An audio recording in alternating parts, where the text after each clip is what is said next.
Ave Maria, gratia plena, Dominus tecum.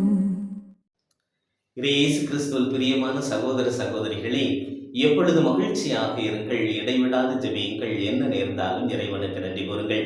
இன்றைய நாளிலே நாம் ஒவ்வொருவரும் பழவேற்காட்டிலே இருக்கக்கூடிய மகிமை மாதாவை பற்றி சிந்திக்க அழைக்கப்பட்டிருக்கின்றோம்.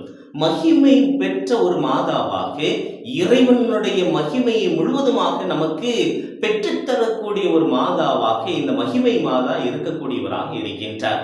இந்த பழவேற்காடு என்ற இடத்திலே எப்படி மகிமை மாதாவினுடைய அந்த பக்தி உருவெடுத்தது என்று பார்த்தோம் என்றால், 1500களிலே பார்க்கின்ற பொழுது இந்த போர்த்துகீசிய அந்த கடல் மாலுமிகள், கடலிலே பயணம் செய்யக்கூடியவர்கள் எல்லோருமே பார்க்கின்ற பொழுது தாங்கள் பயணம் செய்கின்ற அந்த படகிலே அன்னை மரியாளினுடைய சுரூபத்தை தாங்கி செல்லக்கூடியவர்களாக இருப்பார்களாம். ஏனென்றால் அன்னையினுடைய பாதுகாப்பு கடலிலே பயணம் செய்கின்ற பொழுது நிறைவாக இருக்க வேண்டும் என்பதற்காக போர்த்துகீசியர்கள் இந்த மாதாவினுடைய சுரூபத்தை தாங்கி செல்லக்கூடியவர்களாக இருக்கின்றார்கள்.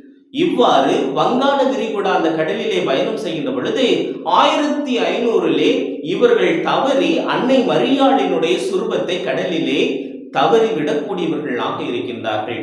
இந்த சுரூபத்தை இந்த கடலிலே மீன்பிடிக்க சென்ற அந்த மீன்பிடி மக்கள் அந்த வலையை எடுக்கின்ற பொழுது வலையிலே அன்னையினுடைய சுரூபத்தை பார்க்கின்றார்கள். ஆனால் ஒரு மரக்கட்டை என்று நினைத்து அவர்கள் அதை கரையிலே போட்டுவிட்டு செல்லக்கூடியவர்களாக இருக்கின்றார்கள். இதை ஒரு விறகு வெட்டி பார்க்கின்றார். அந்த விறகு வெட்டியானவர் ஒரு பெரிய விறகு இருக்கின்றது என்று அதை இழுத்து வந்து அந்த தன்னிடம் இருந்த அந்த கோடாரியால் அந்த கட்டை என்று நினைத்து அன்னையினுடைய சுரூபத்தை வெட்டக்கூடியவராக இருக்கின்றார்.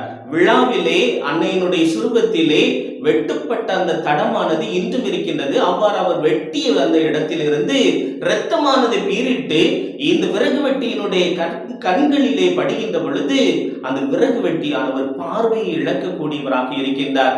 உடனே அந்த இடத்திற்கு அந்த விறகு வெட்டியினுடைய மனைவியானவர் வருகின்றார். வந்த அந்த மனைவியானவர் தன்னுடைய கணவரானவர் குருடாக மாறி இருப்பதையும் அன்னையினுடைய அந்த சுரூபத்திலிருந்து இரத்தமானது பீரிட்டு வருவதையும் பார்த்து அந்த இரத்தத்தை எடுத்து மீண்டும் அந்த கண் பார்வை இழந்த தன்னுடைய கணவரினுடைய கண்களிலே வைக்கின்ற பொழுது, ஜெபித்து விட்டு வைக்கின்ற பொழுது அந்த கணவரானவர் மீண்டும் பார்வை பெற்றதாக கூறப்படுகின்றது. உடனே அந்த மக்கள் அனைவரும் இணைந்து இந்த ஒரு சிறிய குடிசையிலே இந்த மகிமை மாதாவினுடைய சுரூபத்தை கொண்டு வைத்து அந்த இடத்திலே ஜெபிக்கக்கூடியவர்களாக இருக்கின்றார்கள். 1515ஆம் ஆண்டு போர்த்துகீசியர்கள் இந்த வழியாக வருகின்ற பொழுது, கடல் வழியாக வந்து இந்த குறிப்பிட்ட பழவேற்காடு என்ற இடத்தில் வருகின்ற பொழுது அவர்களுக்கு ஒரே ஆச்சரியம். அன்னை மரியாளினுடைய சுரூபத்தை அந்த இடத்திலே மக்கள் வழிபட்டுக் கொண்டிருப்பதை பார்த்து மிகவும் மகிழ்ச்சி அடைந்த அந்த இடத்திலே வந்து ஜெபிக்கின்றார்கள். ஜெபித்துவிட்டு அன்னைக்கு ஒரு சிறிய சிற்றாலயத்தை எழுப்பக்கூடியவர்களாக இருக்கின்றார்கள். அதன் பின்பு பார்க்கின்ற பொழுது போர்த்துகீசியர்களுடைய காலம் முடிந்து டச்சு அந்த கடல் மாலுமிகள், டச்சு மக்கள் அந்த இடத்தை அடைந்து அவர்கள் இந்த அன்னையை போற்றி புகழக்கூடியவர்களாக இருந்தார்கள். இந்த அன்னையினுடைய பாதத்திலே தான் தங்களை முழுவதுமாக அர்ப்பணிக்கக்கூடியவர்களாகவும் இருக்கக்கூடியவர்களாகவும் இருந்திருக்கின்றார்கள். அன்பிற்குரியவர்களே, இந்த மகிமை மாதாவை சந்தோஷ மாதா என்றும் கூட போர்த்துகீசியர்கள் அழைத்திருக்கின்றார்கள். அதன் பின்பு 1942ஆம் ஆண்டு மரண தண்டனைக்காக 4 குற்றவாளிகள் தீர்ப்பிடப்படக்கூடியவர்களாக இருக்கின்றார்கள். மரண தண்டனை தீர்ப்பு பெற்ற இந்த 4 நபர்களையும் அன்னையிடம் அன்றாடுகின்றார்கள்.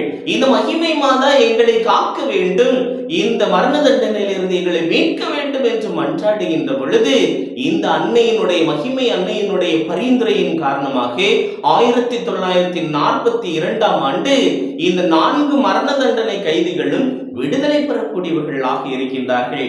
என்ன ஆச்சரியம்! அன்னையினுடைய பரிந்துரையில் இவர்கள் 4 பேரும் விடுதலை பெற்றதை உணர்ந்து அந்த ஆண்டு பிப்ரவரி மாதம் 2ஆம் தேதி 1942லே சந்தோஷ மாதா என்று அழைக்கப்பட்ட அந்த அன்னையானவர் மகிமை மாதா என்று பெயர் சூட்டப்பட்டு மகிழ்ச்சியோடு இன்று மக்களால் கொண்டாடப்படக்கூடிய ஒரு தாயாக இருக்கின்றார்.